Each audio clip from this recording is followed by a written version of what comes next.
주제표 감사 캠페인 같이 하겠습니다. 감사의 씨를 뿌려 행복의 열매 맺는 교회, 감사의 향기가 되겠습니다. 감사의 꽃을 피우겠습니다. 감사의 열매를 맺겠습니다. 아멘. 마태복음 5장 3절 우리 묵상 말씀 세 번 같이 합니다. 심령이 가난한 자는 복이 있나니 천국이 그들의 것이며, 심령이 가난한 자는 복이 있나니 천국이 그들의 것이며, 심령이 가난한 자는 복이 있나니 천국이 그들의 것이며. 아멘. 우리 삶 가운데 우리 마음이 가난해지고 애통할 일이 많지만, 그러나 그것이 오히려 도리어 복이 되어 하나님 앞에 나아가면 하나님께서 더 큰 은혜로 채워주십니다. 하나님께서 오늘 우리에게 주시는 말씀은 디모데후서 2장 14절에서 26절까지 말씀입니다. 자, 오늘 본문을 통해서 귀히 쓰는 그릇, 이런 제목으로 우리 말씀의 은혜를 같이 나누겠습니다.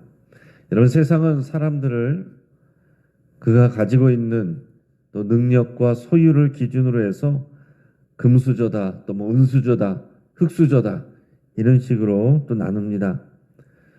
금수저는 능력이 없어도 아버지의 능력과 재력으로 편하게 살 수 있는 사람들입니다. 스펙이 화려한 사람들이에요. 가난하고 힘없는 아버지를 둔 사람들은 흙수저라고 사람들이 그렇게 말하면서, 이런 사람들은 아무리 수고하고 노력해도 올라갈 수 있는 데가 한계가 있습니다. 자, 이것이 세상의 관점입니다. 하지만 하나님께서는 어떻습니까? 하나님께서는 이런 구분이 의미가 없어요. 재질이 하나님께는 의미가 없습니다. 하나님께 의미 있는 것은 하나님 당신이 쓰실 만한 깨끗하게 준비되어 있는 상태인지, 그것이 중요하지 그 재질이 중요하지 않다라는 것입니다. 우리가 과연 어떤 그릇인가 우리 생각하면서 20절에서 22절까지 말씀을 우리 같이 읽겠습니다. 큰 집에는 금그릇과 은그릇뿐만 아니라 나무그릇과 질그릇도 있어 귀하게 쓰는 것도 있고 천하게 쓰는 것도 있나니, 그러므로 누구든지 이런 것에서 자기를 깨끗하게 하면 귀히 쓰는 그릇이 되어 거룩하고 주인의 쓰임에 합당하며 모든 선한 일에 준비함이 되리라. 또 너는 청년의 정욕을 피하고 주를 깨끗한 마음으로 부르는 자들과 함께 의와 믿음과 사랑과 화평을 따르라. 아멘. 자, 큰 집에는 다양한 재질의 그릇들이 있다 그랬습니다. 금그릇도 있고 은그릇도 있고 뿐만 아니라 나무그릇도 있고 또 질그릇도 있다 그랬습니다. 어떤 그릇은 귀하게 쓰이기도 하고 어떤 그릇은 또 천하게 쓰이기도 합니다. 자, 그러면 여러분, 어떤 그릇이 좋은 그릇입니까? 당연히 사람들은 금그릇, 은그릇을 선호하죠. 그런 인생을 선호합니다. 금그릇이 되어서 빛나고 명예로운 대접을 받기를 원합니다. 하지만 금그릇이나 은그릇이라고 하더라도 주인이 쓰기에 깨끗하게 준비되어 있지 않다면 쓰임받을 수 없습니다. 오히려 나무그릇이나 질그릇이라도 깨끗하게 준비되어 있으면 주인에게 귀하게 쓰임받을 수 있습니다. 저도 예전에 이 말씀을 읽으면서 항상 그런 기도를 많이 드렸습니다. 하나님, 저는 언제든지 하나님이 편하게 쓰실 수 있는 그런 막그릇, 질그릇 되게 해주십시오. 하나님께서 쓰고 싶어도 쓸 수 없는 그런 그릇이 아니라 하나님께서 또 필요하다면 언제든지 쓸 수 있는 그런 그릇이 되게 해주십시오. 그렇게 기도를 했습니다. 저 오늘 본문에서도 이 사도 바울의 가르침과 구면을 위해서 디모데를 비롯해서 우리 그리스도인들은 자신의 내면을 깨끗하게 관리를 해야 됩니다. 그것은 어떤 겁니까? 오늘 본문에서처럼 청년의 때에 정욕을 피하라 그랬습니다. 우리 안에 청년의 정욕으로 인한 그 정욕과 더러움들을 그대로 쌓아두지 말고 그것을 깨끗하게 비우라 라는 얘기죠. 그리고 깨끗한 마음으로 주님을 부르는 자들과 함께 의와 믿음과 사랑과 화평을 따르라. 그것이 우리의 내면을 깨끗하게 준비하는 것이다. 이렇게 표현하고 있는 것입니다. 여러분, 우리의 겉으로 재질이 아무리 화려해도 우리 안에 하나님의 은혜가 없고 생명이 없고 의와 믿음과 사랑과 화평이 없으면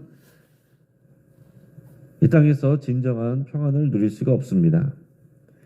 그럼 미국 유명 팝가수 중에 저스틴 비버라는 우리 젊은 사람이 있습니다. 아시는지 모르겠는데 굉장히 곱상한 외모와 준수한 노래 실력을 가진 이런 젊은 가수입니다. 그런데 이 가수는요, 13살 때부터 큰 인기를 얻었습니다. 13살 때부터 벌써 이제 스타가 됐어요. 그리고 18살이 되었을 때는 자신이 원하는 것을 무엇이든지 다 가질 수 있는 그런 사람이 됐습니다. 그래서 늘 주변에 또 사람들이 많이 있고 또 여자들도 많이 있고 엄청나게 비싼 고급차들도 많이 있고 대저택에서 살게 되고 항상 또 이제 화제가 돼서 방송에 오르내리고 뭐 그런 삶을 살게 됐습니다. 그러나 진정한 책임감이나 삶의 의미에 대해서는 누가 가르쳐주는 사람이 없었습니다. 그의 외적인 외모와 재능을 좋아하는 사람은 많지만은 정말 자신을 진정으로 사랑해주는 그런 사람이 없었습니다. 그래서 이 저스틴 비버라는 이 가수가 20살이 되었을 때는 그는 우리가 생각할 수 있는 모든 나쁜 행동을 다 해봤다라고 그래요. 그리고는 어떻게 되겠습니까? 머지않아 심각한 약물 중독에 빠졌습니다. 자, 안 누려본 것이 없는데, 소유해보지 않은 것이 없는데, 그러나 항상 외로웠다 이렇게 고백합니다. 뭔가 그 안에서 채워지지 않는 게 있었다는 거예요. 그러다가 보니까 약에 손을 대게 되고 어느 순간 약물 중독에 빠졌습니다. 여성들에게 함부로 대했고 항상 분노에 가득 차 있었대요. 돈과 옷과 자동차, 성취, 수많은 상패들이 있었지만은 그의 내면은 여전히 채워지지 않았습니다. 그러다가 어찌어찌해서 하나님의 은혜를 알게 되고 예수님을 만나게 됩니다. 그리고 신앙이 좋은 여성을 만나서 결혼하게 됐어요. 그래서 지금은 안정적인 삶을 유지하고 있고 자신의 신앙을 여기저기에서 이제 간증하기도 합니다. 뭐 꼭 외국 얘기만 우리가 하재 들지 않아도 우리 주변에도 얼마든지 그렇습니다. 여러분, 우리가 많은 것들을 소유했고 세상에서는 금그릇이다, 금수저다 말을 해도 여러분 그 안에 정말 있어야 될 것, 하나님의 은혜가 없고 생명이 없으면, 하나님이 주시는 진정한 참사랑이 없으면 사람들은 외로울 수밖에 없고 공허할 수밖에 없습니다. 그러니까 다른 것들로 더 채우려고 그러고 사람들과 비교하면서 또 뒤처지는 것 같고 그런 이제 부정적인 수레바퀴처럼 쳇바퀴처럼 그렇게 돌고 돌게 되는 겁니다. 오늘 디모데에게는 그런 세상의 시류를 따라가지 말고 내면을 깨끗하게 하여 쓰임받는 그릇이 되라고 사도 바울이 권면을 주고 있습니다. 오늘 이 자리에 있는 저와 여러분들도 마찬가지로 우리 내면을 깨끗하게 하고 또 준비된 그릇 되어서 우리 하나님의 손에 또 편하게 쓰임받는 우리 인생 될 수 있기를 바라고 축복합니다.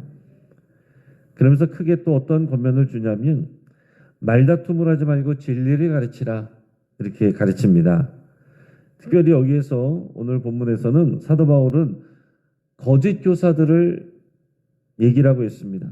이런 거짓 교사들, 진리가 아닌 것들을 가르치고 성도들을 미혹해 하는 이런 거짓 교사들을 경계하면서 그와 대비되는 경건한 삶과 바른 교훈, 진리를 가르치는 그 삶을 살라고 이렇게 격려하고 있습니다. 우리 14절 말씀을 같이 읽겠습니다. 너는 그들로 이 일을 기억하게 하여 말다툼을 하지 말라고 하나님 앞에서 엄히 명하라. 이는 유익이 하나도 없고 도리어 듣는 자들을 망하게 함이라. 아멘. 자, 여기서 너는 그들로 이 일을 기억하게 하여 말다툼을 하지 말라고 엄히 명하라 그랬습니다. 그래서 이 번역을 어떤 성경에서는 이 거짓 교사들에게 그렇게 가르치라 이렇게 나오는 번역하는 것도 있고 또 또 세번역 성경이나 또 다른 성경 보면 또 성도들을 이렇게 말다툼하지 말라고 가르치라 이렇게 번역하기도 합니다. 근데 원어적으로 보면은요, 그 동사의 주체가 따로 없습니다. 그래서 이 부분을 디모데에게 주는 명령과 권면으로 보는 그런 경우들도 있어요. 그래서 이 디모데에게 너는 말다툼을 하지 말라 이런 권면으로 보기도 합니다. 그러나 어느 것이든 다 그렇습니다.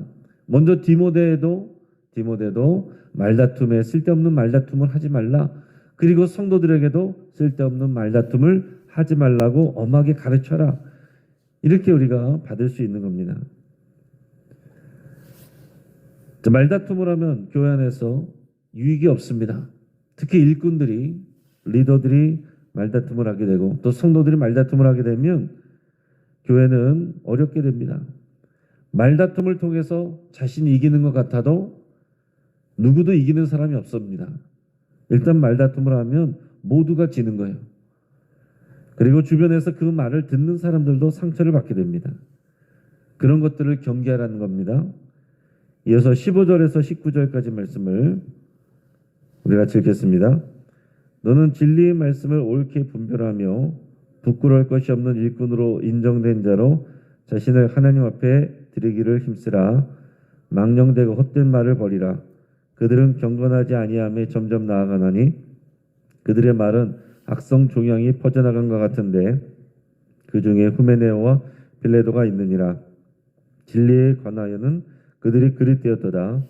부활이 이미 지나갔다 하므로 어떤 사람들의 믿음을 무너뜨리느니라. 그러나 하나님의 견고한 터는 섰으니 인침이 있어 일렀으되 주께서 자기 백성을 아신다 하며 또 주의 이름을 부르는 자마다 불의에서 떠날지어다 하였느니라. 아멘. 자, 사도 바울은 디모데에게 진리의 말씀을 옳게 분별하라 그랬습니다. 이런 얘기를 하는 배경에는 말씀드린 것처럼 이 교회 안에 성도들을 미혹하는 그런 이제 거짓 교사들이 들어와 있다 하는 얘기예요. 그렇기 때문에 더욱더 디모데에게 말씀을 옳게 잘 분별하라 이렇게 말씀합니다. 리더는 항상 복음의 진리를 잘 배우고 확신해야 됩니다. 또한 그 입에서 망령되고 헛된 말을 버려야 된다라고 그랬습니다. 여기서 말하는 망령되고 헛된 말이라는 것은 이 거짓 교사들을 염두에 두는 거예요. 진리에서 벗어난 복음이 아닌 틀린 것들을 전하는 그런 거짓 교사들과 지금 비교해서 말하는 것입니다. 그런 거짓된 가르침, 잘못된 말들 그런 것을 내 입에 두지 말라. 그런 사람들을 예를 들면서 후메네오와 빌레도라는 사람의 이름도 또 예를 듭니다. 그래서 이 사람들이 한 말이 어떤 것이었냐면 그들은 부활이 이미 지나갔다 이렇게 말한다는 거예요. 부활이 이미 지나갔다. 그래서 성도들을 시험 들게 만들었다라고 말합니다. 부활이 지나갔으니 이제 부활을 소망할 수가 없는 거죠. 그래서 성도들이 헷갈려집니다. 사도 바울에게 들었던 복음과 내용이 달라요. 그 사람들이 혼동하고 혼란스러워합니다. 그 사도 바울은 멀리서도 이 내용을 듣고서 디모데를 격려하며 그런 헛된 말로 사람들을 미혹지 않도록 또 성도들이 미혹되지 않도록 그리고 리더이자 목회자인 이 디모데도 미혹되지 않고 성도들을 올바른 진리로 잘 가르치라고 이렇게 권면하고 있는 겁니다. 복음의 진리는 하나님의 견고한 터가 되어서 믿는 자들을 분명히 구원한다. 이렇게 말하고 있습니다. 또한 부활의 생명에 참여케 하는 것입니다. 여러분 우리가 믿음 생활할 때에 우리에 있어서 우리 신앙의 가장 출발과 핵심은요. 또 부활입니다. 예수 그리스도의 부활이 확실함을 믿으면 우리가 다른 것을 믿지 못할 것이 없습니다. 예수님의 십자가 죽음을 본 제자들은 다 실망하고 도망가고 두려움에 빠졌지만은 예수님의 부활을 본 사람들은 능력 있는 사도가 됐습니다. 성령을 받고 주의 귀한 일꾼들로 쓰임받았습니다. 여러분 십자가의 죽음만 바라볼 것이 아니라 우리는 예수 그리스도의 부활을 항상 보고 그 안에서 새로운 생명을 얻고 용기를 얻고 힘을 얻어야 돼요. 죽음의 권세도 깨뜨린 부활의 생명이 우리에게 주어진 겁니다. 이어서 23절에서 26절까지 말씀을 우리가 읽겠습니다. 어리석고 무식한 변론을 벌이라. 이에서 다툼이 나는 줄 알미라. 주의 종은 마땅히 다투지 아니하고 모든 사람에 대하여 온유하며 가르치기를 잘하며 참으며 거역하는 자를 온유함으로 훈계할지니 혹 하나님이 그들에게 회개함을 주사 진리를 알게 하실까 하며 그들로 깨어 마귀의 올무에서 벗어나 하나님께 사로잡힌 바 되어 그 뜻을 따르게 하실까 함이라. 아멘. 자, 바울은 디모데에게 거짓 교사들과 쓸데없는 변론을 하지 말라 이렇게 충고합니다. 쓸데없는 변론하다가 다툼이 난다고 했어요. 앞에서는 말다툼하지 말라고 했으니까 이게 다 연결된 내용입니다. 주의 종은 사람들과 마땅히 다투지 않아야 됩니다. 그리고 모든 사람들에게 온유하게 대하며 복음을 잘 가르치는 일에 자신의 입을 사용해야 됩니다. 그러니까 결론 나지도 않고 쓸데없는 그런 말로 말다툼하지 말고 복음을 잘 가르치고 그 나누는 일에 격려하는 일에 입을 사용하라는 얘기입니다. 또 성도들 중에 이 거짓에 물들어 거역하는 사람이 있다면 그들을 온유함으로 훈계하라 그랬습니다. 온유함으로 훈계하라. 이게 참 쉬운 일이 아니죠. 보통 훈계하려고 하면은 공격적으로 화내면서 훈계하는 경우들이 많고 온유하게 대하다 보면 제대로 훈계하지 못하는 경우가 많습니다. 온유함으로 훈계하는 것. 이게 리더가 갖춰야 될 아주 중요한 덕목입니다. 그리고 오래 참아줘야 된다 그랬습니다. 하나님께서 그들을 회개케 하시고 진리를 알게 하실 수도 있다. 포기하지 말라는 거예요.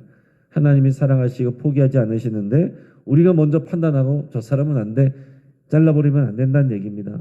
그들도 깨어서 마귀의 올무에서 벗어나 하나님께 사로잡힌 자가 되어서 주의 말씀에 올바르게 순종할 수 있는 그런 가능성이 있는 겁니다. 우리가 그것을 안 된다고 말하면 안 된다는 거예요. 우리는 우리 삶 속에서 우리가 현실에서 말로 이길 수 없는 이단교회 성도들과 여러분 말다툼을 하거나 쓸데없는 변론을 하시지 않도록 권면합니다. 오히려 피하는 것이 좋습니다. 그러나 더 나아가서는 그들의 교리를 반박하여 가르칠 수 있는 실력을 쌓는 것이 더 좋은 일입니다. 여러분 이단 사이비의 교주들도 언젠간 죽고 또 여러 가지 문제점들이 또 보도가 되고 그러면은 거기서 다시 이탈되어서 방황하는 사람들이 있습니다.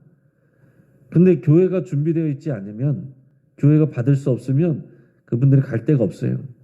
그러니까 여러분 우리가 또 이단 사이비들을 경계하고 조심하는 것도 중요한 일이지만 이제 한국교회에서는 그들을 맞이할 준비도 해야 됩니다.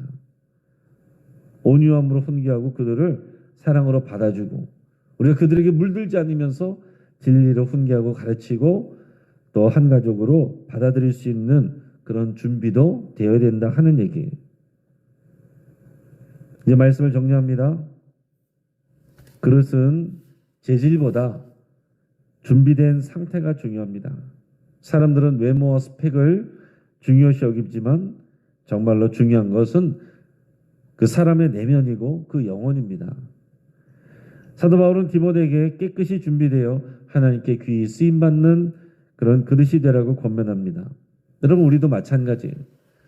누가 금그릇이네 은그릇이네 이거 비교할 일이 아니고 각자 자신의 내면을 깨끗하게 준비하는 것이 중요한 일입니다. 쓰임받는 일꾼은 쓸데없는 말다툼을 피해야 된다고 그랬습니다. 거짓 교사들은 비진리로 성도들을 미혹하는데 그들과 결론 없는 말다툼을 하지 말라 이렇게 권면합니다. 그리고 성도들끼리도 말다툼하지 않도록 가르치라고 합니다. 비진리 미혹된 성도들을 또한 진리로 훈계하되 오래 참아주고 온유함으로 훈계하라 이렇게 말합니다. 그들도 회개해서 귀한 일꾼이 될 수 있는 겁니다. 우리는 남들과 외모나 스펙을 비교할 것이 아니고 하나님께 귀히 쓰임받을 수 있는 그릇으로 준비되는 일에 여러분 힘써야 될 줄로 믿습니다. 여러분 모두가 다 귀하게 쓰임받는 그런 그릇이 되기를 주의 이름으로 축복합니다. 같이 한번 기도하겠습니다. 말씀을 붙잡고 함께 기도할 때 오늘 귀하게 쓰임받는 그릇 되기를 여러분을 위해서 같이 기도하시고, 이를 위해서 우리의 내면이 항상 깨끗하게 또 준비되고 청년의 정욕을 피하고 또 믿음과 의와 또 아름다운 생명의 말들로 채워지기를 위해서 함께 기도하겠습니다. 또한 부지런히 복음의 진리를 배우고 전하기를 결단하시고, 또 교회 안에서나 교회 밖에서나 쓸데없는 말다툼을 하지 않기로 여러분 결단할 수 있길 바랍니다. 오늘 환우들을 위해서 함께 기도해 주시고, 오늘 있을 금요 기도를 위해서 또 기도하시고, 또 이단 사이비에 빠져 있는 사람들이 회개하고 돌아올 수 있도록 함께 기도하겠습니다. 또 청년들과 또 이 대학 신입생들, 우리 새로운 학기 시즌이 되면 그들을 노리는 이단 사이비가 많습니다. 미혹되지 않기를 위해서 함께 기도하도록 하겠습니다. 이 시간 주여 한번 부르짖고 합심해서 함께 기도하겠습니다. 주여!